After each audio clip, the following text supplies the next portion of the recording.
Some time ago, I reviewed the Fifine AM8 microphone. It was a budget microphone and I thought it was a pretty good deal given the fact that it was only around $80 at the time.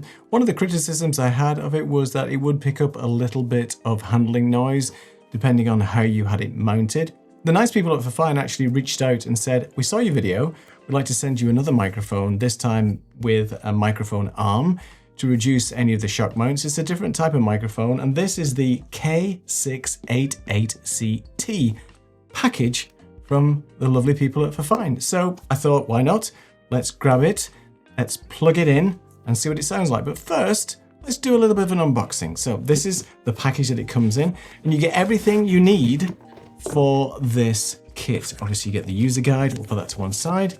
Ooh, look at that. So we have the microphone, we have the USB-C, I think, to USB-A cable, but it's also got an adapter. These adapters seem to be very common now where you can change it between A and C. So that's cool. This microphone, I think, is an XLR and a USB setting. So we'll take a look at that. Let's just get it out and not talk about it. On the back, you can see that it's got XLR connectivity and USB-C. So we're going to be plugging that in a minute and find out. You can see the shock mount is a lot better as well. It's got these rubber shock mounts on it and it's much more well designed. There's metal construction here, you can hear it. Ting, ting, ting. And let's take a look. So you also get a desk clamp stand to go with this. And then you also get one of these things, which is your microphone arm. All looks pretty sweet. So let's plug it in, connect it to our system, and let's have a look at what it sounds like. And I like the look of it already. I like white microphones. So let's have a play. So I've got the microphone connected directly to my Mac via USB-C. That's the first test. And what you're hearing is the sound directly out of the microphone. There's no EQ, no noise reduction, no processing whatsoever. I'm just going to be quiet for a minute so you can hear any of the background noise. I think it sounds pretty good from what I'm hearing in my headphones. It's low latency monitoring, by the way, so there's no delay in what I'm hearing in my headphones, which is really good. It's a dynamic microphone with a cardioid polar pattern, meaning that it's got some good rejection. So, you know, it's about talking directly across the microphone at around 45 degrees, with the microphone being around 3 to 4 inches from your mouth. That's how you get the best sound out of a dynamic microphone. And I'll just show you some of the rejection. So if I go over to this side here, it's not going to be as good as if I'm talking a bit more, and I'll go across here as well. So from a sort of a noise reduction perspective, clicking behind, clicking at the front, clicking at the left, clicking at the right. You know, the idea of a dynamic microphone is that it's going to pick up most of the sound from the front, reject a lot of the sound from behind and to the left and right. So if you're in a noisy environment, then dynamic microphones are always great. You'll notice on my videos, I'm always, when I'm on live, talking into my microphone, which is a dynamic SM7B from Shure. If I'm recording my YouTube videos, then I use an overhead mic, which is just in the just out of shot here. So if I just go to this other scene, you can see what the actual arm looks like. You can put it in any configuration that you want.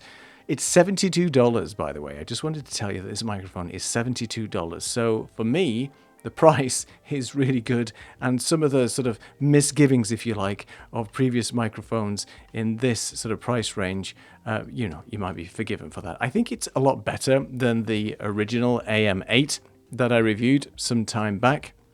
I will say though that this arm, as good as it is for the price, because it's pretty cheap, it is a cheap arm, and you know, if you tap on it, you are going to get some rumbles.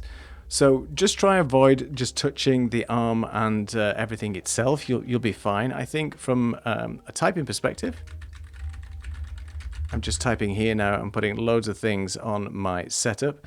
I think you can hear some low noise if I'm tapping on the table.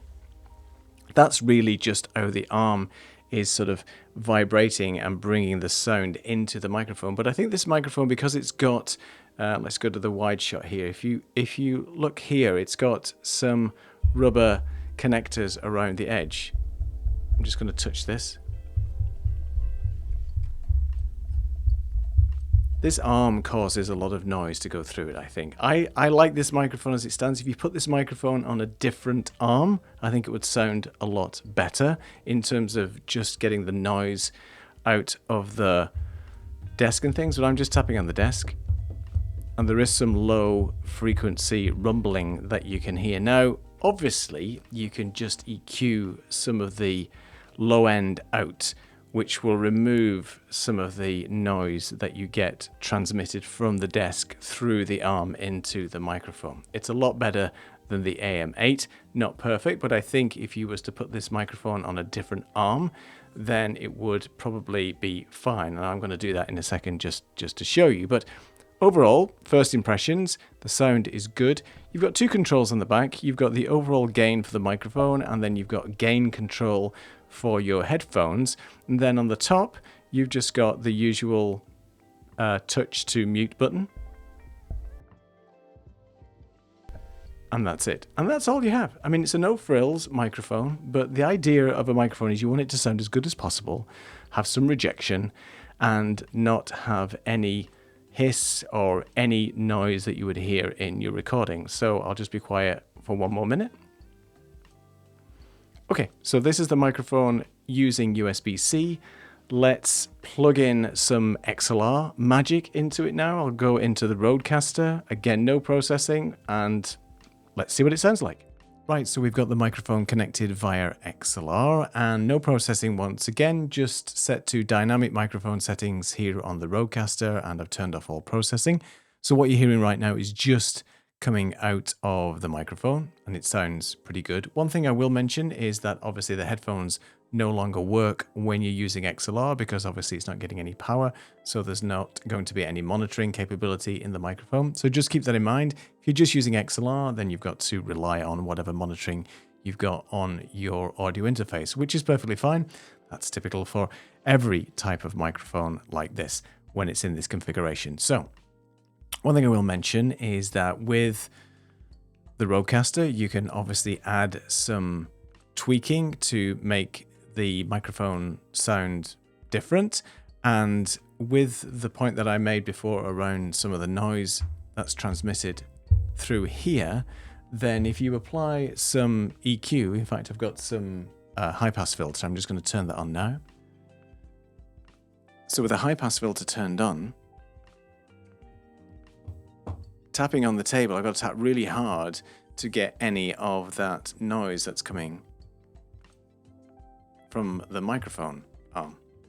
So it's a lot better with a simple tweak, and I think I've set this at 143 hertz. So 143 hertz roll off, and that gets rid of all the low end rumble that you would get with this microphone arm, potentially. I mean, I've got a wooden desk, right? Not everybody's desk is the same. I'm just going to show you here. Mine is a wooden desk, and the arm is connected here to the corner of the desk. So, you know, it depends on the type of environment you're setting. I think if there's some more rubber pads under here, you might stop any of the noise being transmitted in the desk. But this is a large desk, it's wooden, depends on what everybody else is connecting the desk, the microphone to, sorry. But it just depends. And in my case, I did find that this was transmitting some noise through the desk, especially when I'm tapping on the desk like this. But it's a lot better if you just had some low pass or a high pass filter on there, removing some of the low end and so on. So that's sort of my test with the XLR piece. I think it sounds pretty good. You can obviously tweak and change and alter the sound as you want. But again, this microphone offers both XLR and USB-C. A lot of other microphones don't, especially in this price range. And I'll just switch this microphone onto another stand now, just to see if that improves it. And then I'll switch off the high pass filter in a second. So let's test that out. So I have the microphone now connected to this heavy microphone base stand. It's one I've had for about, I'd say 15 years, something like that. You can get it from Amazon. And here's what it sounds like from a rejection perspective when I'm tapping on the desk. I don't think there's a massive amount of difference. I think it's a little bit better. It's got some rubber on the bottom here, so it's helping with that. But at the end of the day, this microphone is $72, and expensive microphones will have more dampening in them and more rejection from noise around the body and things like that, but even some of the expensive microphones still have this issue. So again, it all depends on how you set this up in your system. With some simple tweaking, just by putting this high pass filter on here at 143 Hertz in my particular case, I can reduce the amount of noise from the desk straight away. So it all depends on how you have this set up in your system, but keep in mind for $72, I think it's a pretty good deal, particularly when you get the arm, the cable, the microphone, and the box, and everything else. It's pretty good. Let me know in the comments if you have one of these, or you're thinking of getting one. Let me know what you think the sound quality is like.